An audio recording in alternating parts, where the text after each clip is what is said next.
Okay, remedies for breach of contract అంటే భంగపడ్డ వ్యక్తికి సంబంధించి కాంట్రాక్ట్ భంగానికి నివారణోపాయాలకు సంబంధించి మనం కొన్ని పాయింట్లు మనం చెప్పుకోవడం జరిగింది.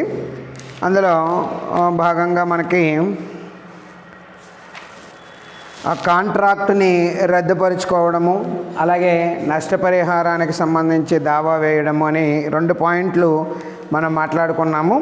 ఇందులో భాగంగానే ఆ నష్టపరిహారానికి అంటే సూట్ ఫర్ డ్యామేజెస్ సంబంధించి మొన్న మనం కొన్ని రకాల నష్టపరిహారాలు ఎన్ని రకాలుగా ఉంటాయి, అందులో మళ్ళీ కొన్ని శాస్తి నష్టపరిహారాలు, అలాగే పూర్వ నిర్ధారిత నష్టపరిహారాలు కూడా మనం చెప్పుకోవడం జరిగిందండి. సో ఈరోజు మిగిలినటువంటి రెమెడీస్ని చెప్పుకుందాము. ఇందులో నెక్స్ట్ రెమెడీ వచ్చి quantum meruit.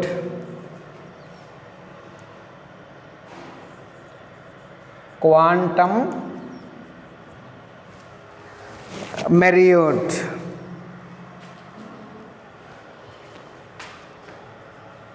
MERUIT quantum meruit. ఈ క్వాంటమ్ మెరియోట్ అనేది ఏంటంటే దీన్నే మనం యోగ్యతను బట్టి నష్టపరిహారము అంటే యోగ్యతను బట్టి నష్టపరిహారానికి దావా వేయడము. అంటే ఇక్కడ యోగ్యతను బట్టి నష్టపరిహారం అనగా సంపాదించినంత మేరకు ప్రతిఫలాన్ని పొందడము. యోగ్యతను బట్టి నష్టపరిహారము అనగా సంపాదించినంత మేరకు ప్రతిఫలాన్ని పొందడము. అంటే ఈ సూత్రం ప్రకారము కాంట్రాక్ట్ నిబంధనలు ఆధారంగా ఒక వ్యక్తి కాంట్రాక్టుల్ని వేరొక వ్యక్తికి కొన్ని సేవలు లేదా వస్తువులు అందజేసినప్పుడు కొన్ని ఘటనల వలన కాంట్రాక్ట్ పూర్తిగా నిర్వర్తించకపోతే ఆ వ్యక్తికి పని అయినంత మేరకు పరిహారాన్ని చెల్లించాలి. అర్థమైందండి? అంటే ఇక్కడ ఈ యోగ్యతను బట్టి నష్టపరిహారానికి సంబంధించి క్వాంటమ్ మెరియోట్కి సంబంధించి మనం చెప్పుకోవాలి అంటే ఇక్కడ సంపాదించినంత మేరకు ప్రతిఫలాన్ని పొందుట. అంటే ఈ సూత్రం ఏం చెప్తోంది అంటే కాంట్రాక్ట్ నిబంధనలను అనుసరించి ఒక వ్యక్తి కాంట్రాక్టుల్ని వేరొక వ్యక్తికి కొన్ని సేవలు లేదా వస్తువులు అందజేసినప్పుడు, అంటే వేరొక వ్యక్తితోటి ఏదైనా ఆ కాంట్రాక్ట్ అనేటటువంటిది ఇరు పార్టీలు కాంట్రాక్ట్ కుదుర్చుకొని ఆ కాంట్రాక్ట్ అనేటటువంటిది సందర్భంలో ఒక వ్యక్తి వేరొక వ్యక్తికి ఆ కాంట్రాక్ట్లో ఉండేటటువంటి సేవల్ని అతను అందజేసినప్పుడు కొన్ని ఘటనల వల్ల కాంట్రాక్ట్ పూర్తిగా నిర్వర్తించకపోతే, ఏదైనా కారణాల వల్ల ఆ కాంట్రాక్ట్ కనుక పూర్తిగా నిర్వర్తించలేకపోయినట్లయితే దాన్ని మనం బ్రీచ్గా చెప్తున్నాము. అలా ఎప్పటి వరకు అయితే అతను నిర్వర్తించాడో ఆ వ్యక్తి ఆ పనిని అయినంత వరకు ఇక్కడ ఆ పరిహారాన్ని చెల్లించాలి. అంటే అప్పుడు ఎంతవరకు అతను ఆ కాంట్రాక్ట్ని ఫుల్ఫిల్ చేశాడో, ఎక్కడైతే బ్రీచ్ చేశాడో అంత ముందు వరకు అతను పని చేశాడు కాబట్టి అక్కడ వరకు ఇక్కడ పరిహారాన్ని చెల్లించాలి అనేటటువంటిది ఈ సూత్రం యొక్క ముఖ్య ఉద్దేశ్యము. అంటే సాధారణంగా మనం ఆ కాంట్రాక్ట్ పూర్తి చేయలేదు కాబట్టి ఆ విమోచనం అనేటటువంటిది చెందింది అని అనుకోకర్లేకుండా ఆ పార్టీ ఆ రెండవ పార్టీ ఆ మొదటి పార్టీ చేసినటువంటి బాధ్యతల్ని కొంతవరకు అతను రిసీవ్ చేసుకున్నాడు కాబట్టి ఆ చేసినటువంటి సేవలకు అంటే పని పూర్తయ్యేటంత వరకు ఇక్కడ జరగలేదు. కొన్ని ఘటనల వల్ల ఇక్కడ ఏదైనా కనుక కాంట్రాక్ట్ ఆగిపోయినట్లయితే లేదా అతను చేయవలసినటువంటి బాధ్యత నిర్వర్తించలేకపోయినట్లయితే లేదా భంగం ఏర్పడినప్పుడు ఆ ముందు వరకు చేసినటువంటి సేవల్ని ఇక్కడ మనం కన్సిడర్ చేయమంటున్నారండి. ఆ వరకు ఇక్కడ ఆ యోగ్యతను బట్టి అంటే అతను ఎంతవరకు పనిచేశాడు, ఆ కంప్లీట్ చేసేటటువంటి పనికి వరకు అతనికి ఎంతవరకు మనం ప్రతిఫలం ఇవ్వాలి అనేటటువంటి దాన్ని బట్టి ఇక్కడ పరిహారాన్ని పొందడానికి అది పరిహారాన్ని పొందేటటువంటి హక్కుని కల్పించారండి. సాధారణంగా ఈ నష్టపరిహారాన్ని అంటే యోగ్యతను బట్టి నష్టపరిహారాన్ని పొందడానికి సంబంధించేటటువంటి నియమ నిబంధనలు ఎలా ఉంటాయి అంటే, ఒకటి, కాంట్రాక్టు భంగం వాటిల్లినప్పుడు కాంట్రాక్టు బాధ్యతను నెరవేర్చిన వ్యక్తి తనకు రావలసిన మొత్తానికి గాను కాంట్రాక్టు భంగపరిచిన వ్యక్తిపై క్లెయిమ్ చేయాలి. ఇక్కడ ఖచ్చితంగా అవతల పార్టీ వాడు అంటే ఒక పార్టీ కొంతవరకు పని చేసేసాడండి, రెండవ పార్టీ అతను పని చేయలేనప్పుడు ఖచ్చితంగా అప్పటి వరకు ఎంతవరకు అయితే పని చేశాడో ఆ పని చేసేటంత వరకు అవతల పార్టీ మీద ఇతను, నా బాబు నేను ఇంతవరకు చేశాను, కనీసం నా యోగ్యతను బట్టి నాకు ఎంతో కొంత నష్టపరిహారం ఇవ్వాలి లేదా పరిహారాన్ని చెల్లించాలి అనేటటువంటిది క్లెయిమ్ చేయాలి. అవతల పార్టీ ఫోన్లో ఇంకేదో బ్రీచ్ చేశాడు కదా, నోరు మూసు కూర్చున్నాడు అనుకోండి, ఇక్కడ క్వాంటమ్ మెరిట్ మనం అప్లై చేయవలసినటువంటి పని లేదు. అర్థమవుతుందండి? ఖచ్చితంగా కాంట్రాక్ట్ భంగం వాటిల్లినప్పుడు కాంట్రాక్ట్ బాధ్యతను నెరవేర్చిన వ్యక్తి తనకు రావలసిన మొత్తానికి తప్పకుండా కాంట్రాక్ట్ భంగపరిచేటటువంటి ఎవరైతే భంగపరిచినటువంటి వ్యక్తిపై ఖచ్చితంగా క్లెయిము చేయాలి. రెండో పాయింట్ మనం చూసినట్లయితే, సాంకేతికపరమైన పొరపాట్ల వలన కాంట్రాక్టు పనిని పూర్తిగా నిర్వర్తించడం సాధ్యం కానప్పుడు ప్రతిఫలాన్ని కోరవచ్చు. ఏదైనా చిన్న టెక్నికల్ ప్రాబ్లం వల్ల ఏదైనా మనకి ఈ కాంట్రాక్టు పని పూర్తి చేయడం అనేది అసంభవం అయినప్పుడు కూడా ఇక్కడ ప్రతిఫలం అనేటటువంటిది పొందవచ్చును. ఇక కాంట్రాక్టు పనిని పాక్షికంగా నిర్వర్తించిన పిదప కాంట్రాక్టు బాధ్యతలను విడదీయుటకు సాధ్యం కానప్పుడు, తద్వారా కాంట్రాక్టుకు భంగం వాటిల్లితే గాయపడిన పార్టీ తను పని చేసినంత మేరకు ప్రతిఫలం పొందవచ్చును.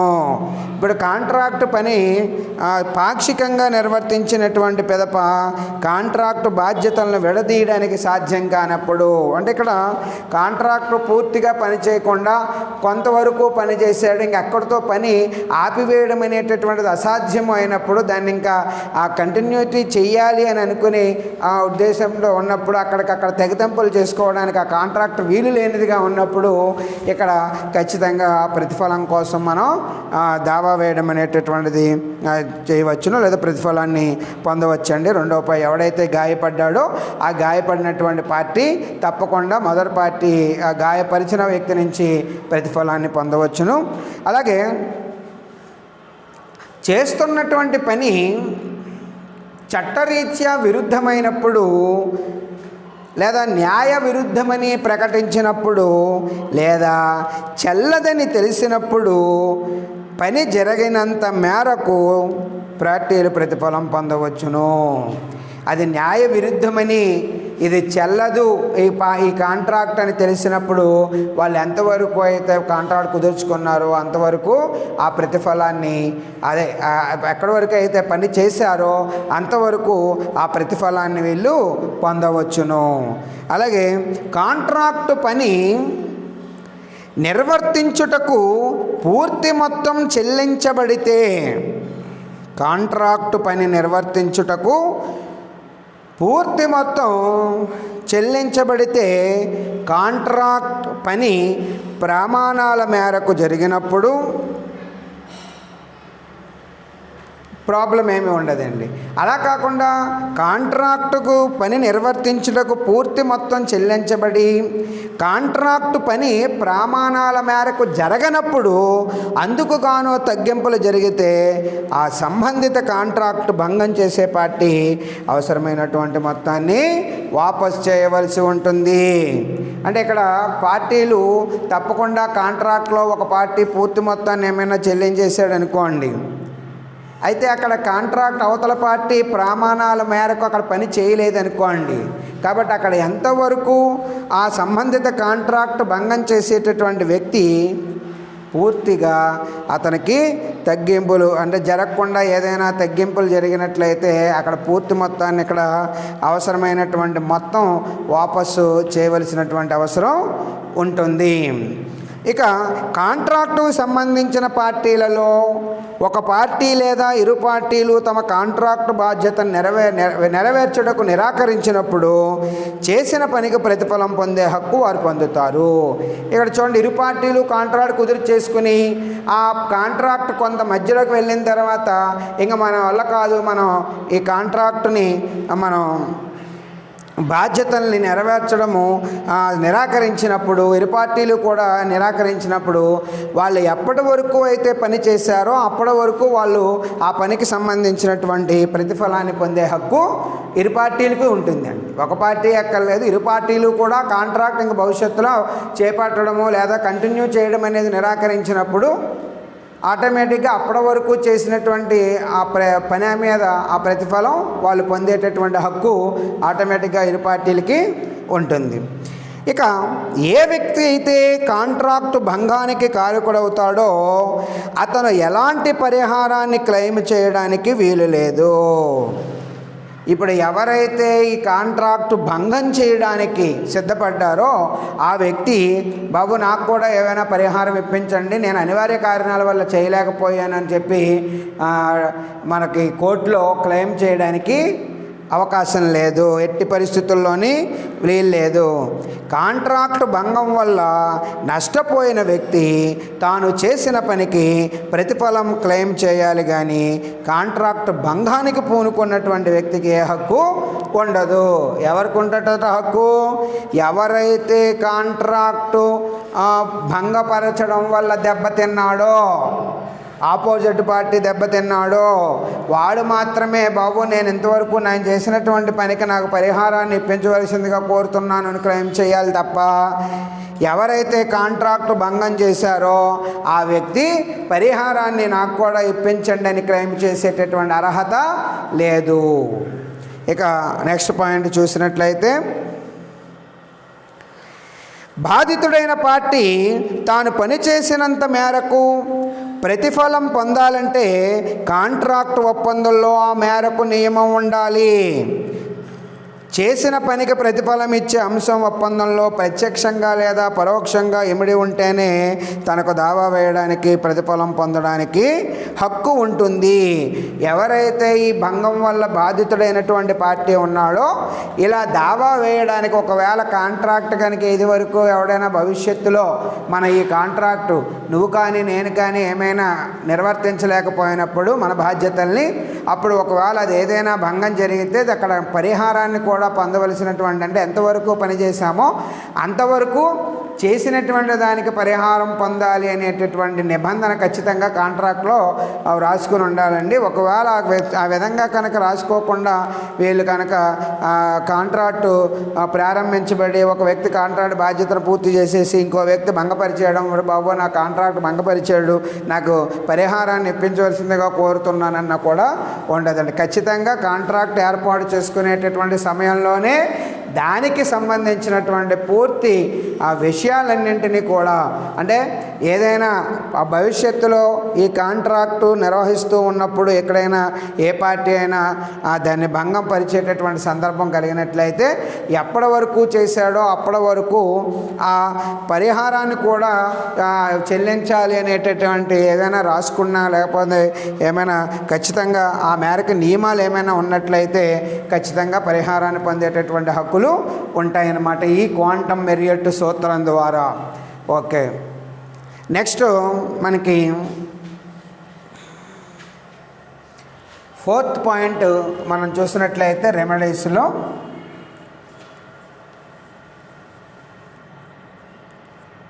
Specific performance of contract. Specific performance of కాంట్రాక్టును నిర్దిష్ట లేదా షరతుల ప్రకారం పూర్తి చేయుటకు దావా వేయడము. ఓకే, కాంట్రాక్టుకు భంగం వాటిల్లడం వల్ల బాధితుడైన పార్టీకి నష్టపరిహారం చెల్లించడం పరిష్కార మార్గం కాకపోవచ్చు.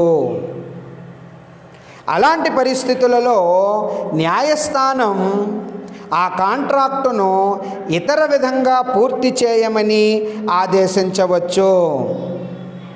అయితే బాధితుడైన పార్టీ సరైన కారణాలను తెలియపరుస్తూ కోర్టులో దావా వేసినప్పుడు న్యాయస్థానం కాంట్రాక్టును రద్దుపరచడం భావ్యం కాదని భావించినప్పుడు ఆ కాంట్రాక్టును నిర్దిష్ట విధంగా పూర్తి చేయమని ఉత్తర్వులు జారీ చేయవచ్చు. ఓకే, చూడండి ఇక్కడ specific performance of contract.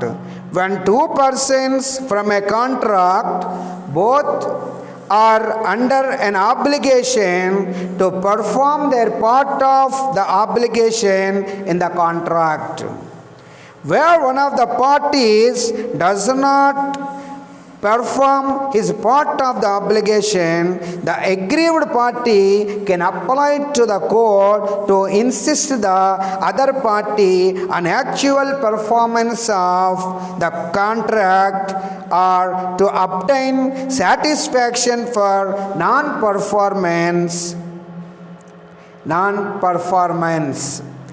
Specific performance is a remedy in the hands of the aggrieved party, whereby the aggrieved party does not want any compensation for non-performance of contract, but wants that the other party should perform that he was supposed to perform in the contract. That is the very important అండి.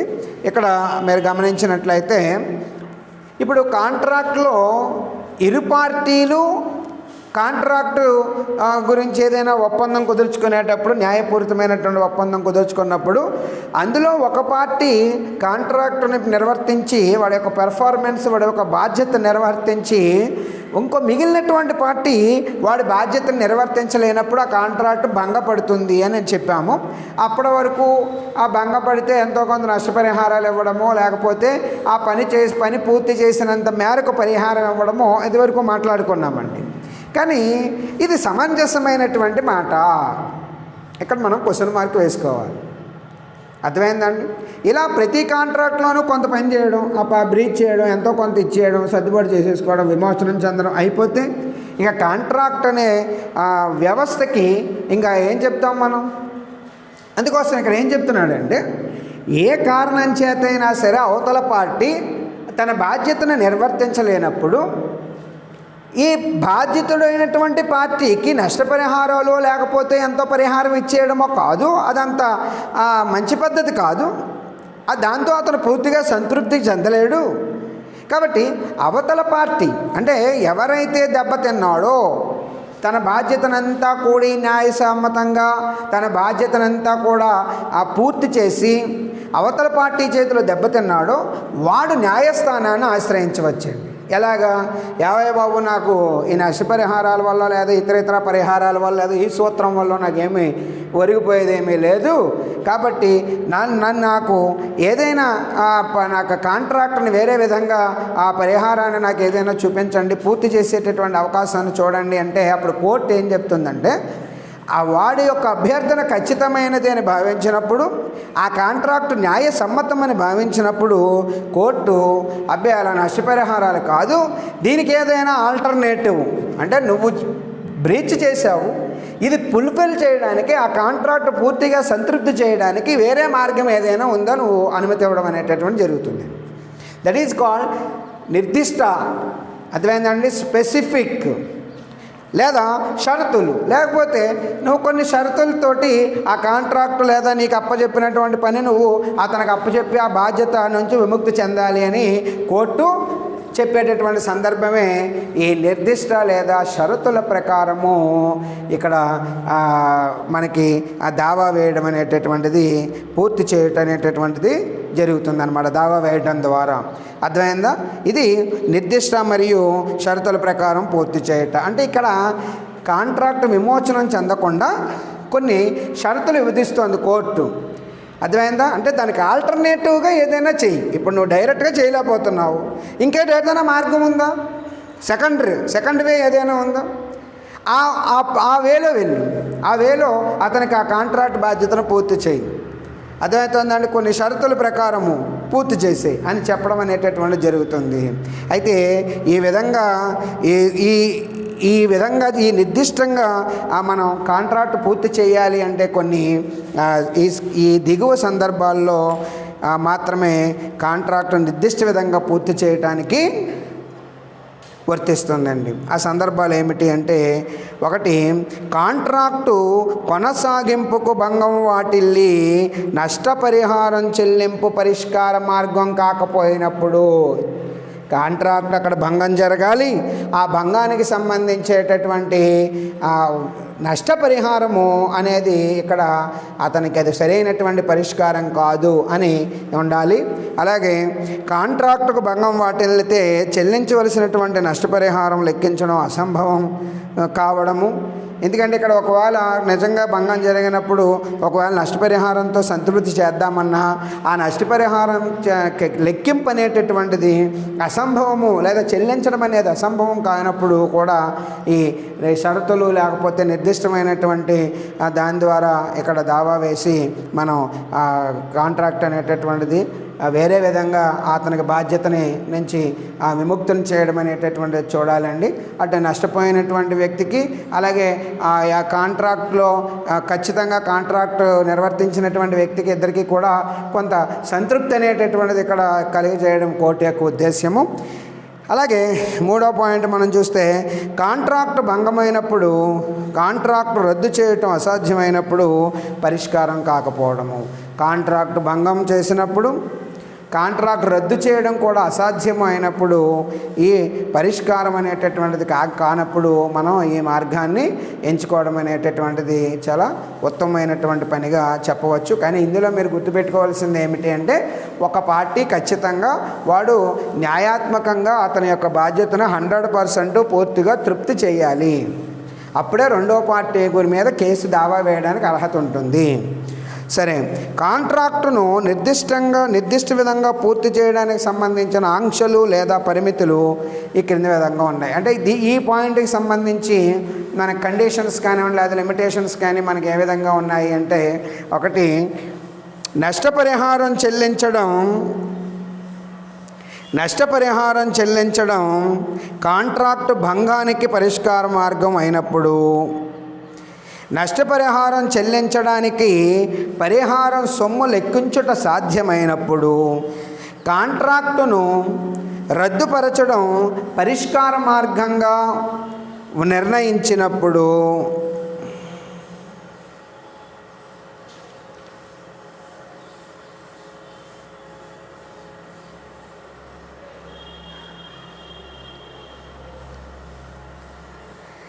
Next,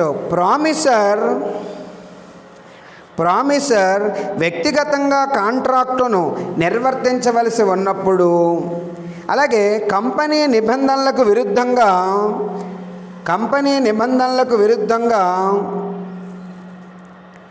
కాంట్రాక్టులను చేసుకున్నప్పుడు, అలాగే న్యాయస్థానం పర్యవేక్షణ చేయడం అసాధ్యమైనప్పుడు, అలాగే ప్రతిఫలం లేకుండా కాంట్రాక్టులు చేసుకున్నప్పుడు. సో ఈ సందర్భాలలో నిర్దిష్ట విధంగా కాంట్రాక్టును లేదా షరతుల ప్రకారం పూర్తి చేయడానికి న్యాయస్థానం ఉత్తర్వులను జారీ చేయలేదు. So these are the important limitations.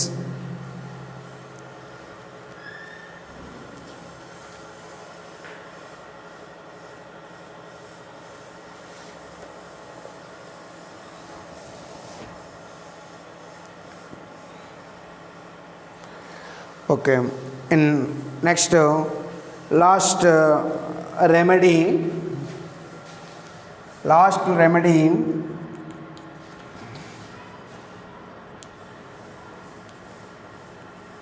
suit for injunction.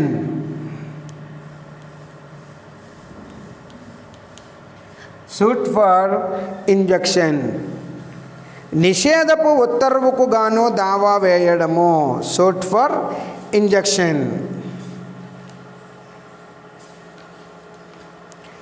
Okay. Contract నిబంధనల ప్రకారము ఒక వ్యక్తి వేరొక వ్యక్తితో ఒక పని చేయునని వాగ్దానం చేసి ఆ పనిని చేయడం ద్వారా కాంట్రాక్టు భంగానికి కారకుడు కావచ్చు.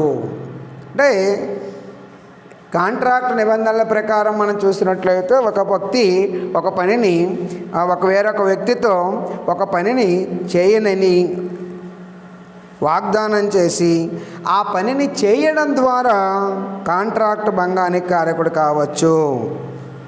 అర్థమైందండి?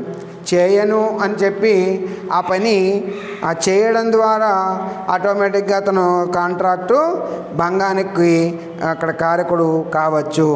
కాంట్రాక్టు భంగం వల్ల బాధితుడైనటువంటి వ్యక్తి ఆ వ్యక్తి చేయుచున్న పనిని నిషేధించమని న్యాయస్థానంలో దరఖాస్తు చేయవచ్చు. అబ్బాయి నేను చేయను, ఈ పని నేను కాంట్రాక్ట్ చేయనని చెప్పి మళ్ళీ ఆ వ్యక్తి ఆ కాంట్రాక్ట్ చేయడానికి చేస్తున్నాడు అనుకోండి, ఆటోమేటిక్గా భంగం అనేటటువంటిది ఉంటుంది. ఎవరైతే కాంట్రాక్టు ముందు అతనితో ఒప్పందం చేసుకోకుండా వేరే వ్యక్తి ఇతను చేయనన్నాడు, మళ్ళీ ఇతను చేస్తున్నాడు, అందువల్ల భంగం వాటిల్లింది నాకు, ఆ భంగం వల్ల బాధితుడైనటువంటి వ్యక్తి ఇమీడియట్గా కోర్టులో మనకి ఆ పనిని నిషేధించమని కోర్టులో దావా వేయవచ్చండి. న్యాయస్థానం కాంట్రాక్టు షరతులను అమలుపరచమని నిషేధపు ఉత్తర్వులు జారీ చేయవచ్చు. ఎప్పుడైతే కాంట్రాక్ట్లో ఏవైతే షరతులు ఉంటాయో ఆ షరతులను ఖచ్చితంగా అమలుపరచమని ఇలాంటి నిషేధపు ఉత్తర్వులను జారీ చేస్తుందండి. ఇలాంటి ఉత్తర్వుల్ని దాన్ని ఇంజక్షన్ అని మనం చెప్తామన్నమాట. సో ఇలాంటి మనకి వార్నర్ బ్రదర్స్ వర్సెస్ నెల్సన్ అనేటటువంటి కేసులో దీన్ని మనకి చెప్పడం జరిగింది. ఉదాహరణకి ఇక్కడ మనకి ఒక నర్తకి 1 సంవత్సర కాలం వార్నర్ బ్రదర్స్ వారి థియేటర్లో నటించుటకు ఒప్పందం కుదుర్చుకుందండి. అయితే ఈ నర్తకి ఇదే సంవత్సరంలో వేరొక వ్యక్తి తరపున నటించుటకు కూడా ఒప్పందం ఏర్పాటు చేసుకుంది. కానీ రూల్ ప్రకారం వార్నర్ బ్రదర్స్ థియేటర్లోనే ఆ నర్తకి ప్రదర్శనలు ఇవ్వాలి, కానీ వేరొక దాంతో కాదు. ఇక్కడ ఒప్పందం అనేటటువంటిది ఇంకెక్కడా చేయనని చెప్పి మళ్ళీ అక్కడ చేస్తోంది. నర్తకి వేరే వారితోటి కొన్ని సంబంధం అనేటటువంటిది కుదుర్చుకుని ఒప్పందాలు కుదుర్చుకుని ఇక్కడ ప్రోగ్రామ్స్ ఇవ్వడం అనేటటువంటిది చేస్తోంది. వెంటనే ఇక్కడ వార్నర్ బ్రదర్స్ వెంటనే ఆ నర్తక మీద కేసు వేయడం జరిగింది. ఇమీడియట్గా కేసు యొక్క పూర్వపురాలు పరిశీలించినటువంటి కోర్టు వారు కాంట్రాక్టు షరతుల్లో ఏమైతే ఉన్నాయో ఆ షరతుల్ని అమలుపరచండి అని ఒక నిషేధపు ఉత్తర్వుని జారీ చేశారు. దాన్ని ఇంజక్షన్ అంటాం మనం. సో కావున నెల్సన్ వార్నర్ బ్రదర్స్ థియేటర్లో తప్ప వేరే థియేటర్లో నువ్వు ఎక్కడ కూడా ప్రదర్శనలు ఇవ్వకూడదు. యాజ్ పర్ ద ఆ అగ్రిమెంట్, నువ్వు బిఫోర్ అగ్రిమెంట్ నువ్వు అక్కడే యాక్ట్ చేస్తానని చెప్పావు కాబట్టి అని కోర్టు ఉత్తర్వులు జారీ చేయడం అనేటటువంటి చేసిందనమాట అండి. ఇది కూడా మనకి ఈ సూట్ ఫర్ ఇంజెక్షన్ అనేది కూడా ఈ రెమెడీస్లో భాగంగా మనం చెప్పుకోవచ్చును. అయితే ఈ నిషేధపు ఉత్తర్వు న్యాయస్థానం ద్వారా పొందడం అనేది దేని మీద ఆధారపడి ఉంటుంది అంటే ఈ క్రింది ఆవశ్యకాలు మనకు చెప్పడం జరిగింది. కాంట్రాక్ట్ కుదుర్చుకున్న సందర్భంలో ఒక వ్యక్తి వేరొక వ్యక్తితో ఆ నిర్దిష్ట పని చేయనని వాగ్దానం చేయాలి. అర్థమైందా? ఖచ్చితంగా ఇక్కడ వాగ్దానం చేయాలండి. వేరొక పనిని నేను చెయ్యను అనేటటువంటి వాగ్దానం చేయాలి. అంటే ఇక్కడ చూడండి, నెల్సన్ బ్రదర్స్ కంపెనీలోనే నేను ఆ థియేటర్లోనే నీకు ప్రోగ్రామ్ ఇస్తాను, ఇంకెక్కడా చెయ్యను అనేటటువంటి వాగ్దానం చేయాలి. అలా వాగ్దానాన్ని తప్పినప్పుడు లేకపోతే వేరొక చోట ఆమె కాంట్రాక్ట్ కుదుర్చుకున్నప్పుడు అక్కడ కూడా చేస్తూ ఉన్నప్పుడు ఆటోమేటిక్గా ఈ నిషేధపు ఉత్తర్వులు అనేటటువంటి జారీ చేస్తారండి. అలాగే చేసిన వాగ్దానానికి విరుద్ధంగా కాంట్రాక్ట్ చేసుకున్నటువంటి వ్యక్తి వ్యవహరించాలి. అంటే చేసినటువంటి వాగ్దానానికి విరుద్ధంగా అవతల పార్టీ వాడు ఆ కాంట్రాక్ట్ చేపట్టాలి. అంతేగాని వాడు చేపట్టకుండా ఉన్నాడు, మామూలుగా కూర్చొని ఉన్నాడు అనుకోండి, మన నిషేధ ఉత్తర్వులు జారీ చేయడానికి సరిపోం. అలాగే కాంట్రాక్టుకు విరుద్ధంగా వ్యవహరించినప్పుడు కాంట్రాక్ట్ భంగం వల్ల బాధితుడైనటువంటి వ్యక్తి న్యాయస్థానంలో నిషేధపు ఉత్తర్వు తప్పకుండా దావా వేయాలి. వాడు దావా వేయకుండా ఇంట్లో కూర్చుని ఇప్పుడు నా వేరే చోట చేస్తుందని లోపల మదన పడిపోతే ఇక్కడేమి నిషేధ ఉత్తర్వులు కోర్టు వారు జారీ చేయరు. ఎందుకంటే ఇంజెక్షన్ అనేటటువంటి ఆర్డరు ఇది total issued by the court, issued from the court అండి. కాబట్టి ఆ కోర్టు వారు ఉత్తర్వులు జారీ చేయాలంటే వీడు ఖచ్చితంగా దావా వేయాలి.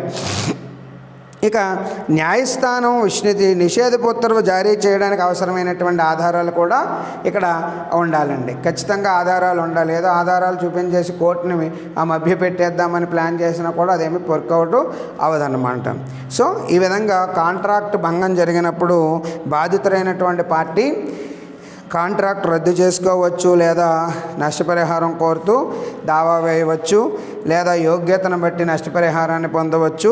కాంట్రాక్టు నిర్దిష్ట విధంగా పూర్తి చేయమని దావా వేయవచ్చు, లేదా నిషేధపు ఉత్తర్వును కోర్టు ద్వారా పొందవచ్చు. సో కాంట్రాక్ట్ భంగం వలన బాధితులకు చట్టం నుంచి అనేక నివారణోపాయాలు అనేటటువంటిది కలగజేయడం జరిగింది.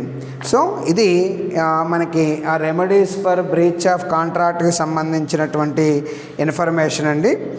ఇందులో మనకి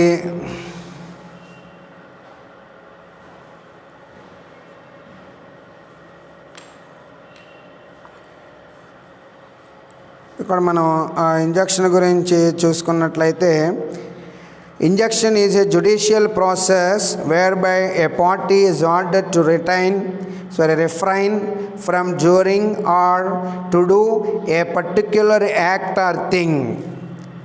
Okay.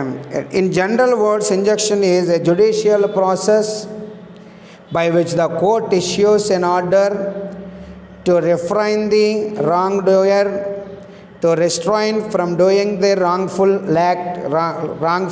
act. Essential of injunction. Injunction acts in personam. It does not give the rights in rem. Personam. Injunction may be issued for and against individuals, public bodies, or even the state. Disobedience of an injunction is punishable as contempt of court. Injunction is a relief obtained in the form of prevention from something or restraint. The act so prevented or restrained is a wrongful act.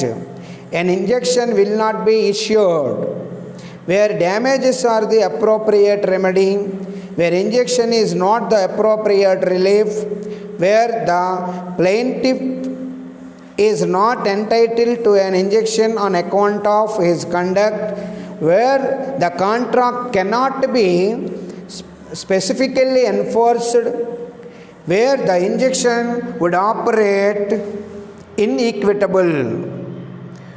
So ఇది మనకి ఆ Warner brother versus Nelson అనేటటువంటి కేసులో, ఈ కేసు 1937లో జరిగిందండి. A film actress agreed to act exclusively for Warner for a year and for no one else. During the year she contracted to act for other persons. Held she could be restrained by injunction from doing so. That is the case. And ikkada ఇది మీరు ఇది చాలా చాలా important question మనకి. కాబట్టి ఈ remedies ఈ టాపిక్లో మీకు బ్రీచ్ ఆఫ్ కాంట్రాక్ట్ ఒకటి, అలాగే remedies for breach of contract, అలాగే మీకు చెప్పినటువంటి ప్రిన్సిపల్స్ అండి, ప్రిన్సిపల్స్ ఒకటి, ఇవి చాలా చాలా ఇంపార్టెంట్. ఇది అలాగే డిశ్చార్జ్ ఆఫ్ కాంట్రాక్టు, వీటిలోంచి తప్పకుండా మనకి ఆ ఎస్ఐ క్వశ్చన్ వస్తుందండి. రేపు క్లాసులో మనం sales goods act 4th unit 1930 sales goods act గురించి మనం మాట్లాడుకుందాము, వస్తు విక్రయ చట్టము గురించి. Okay, thank you.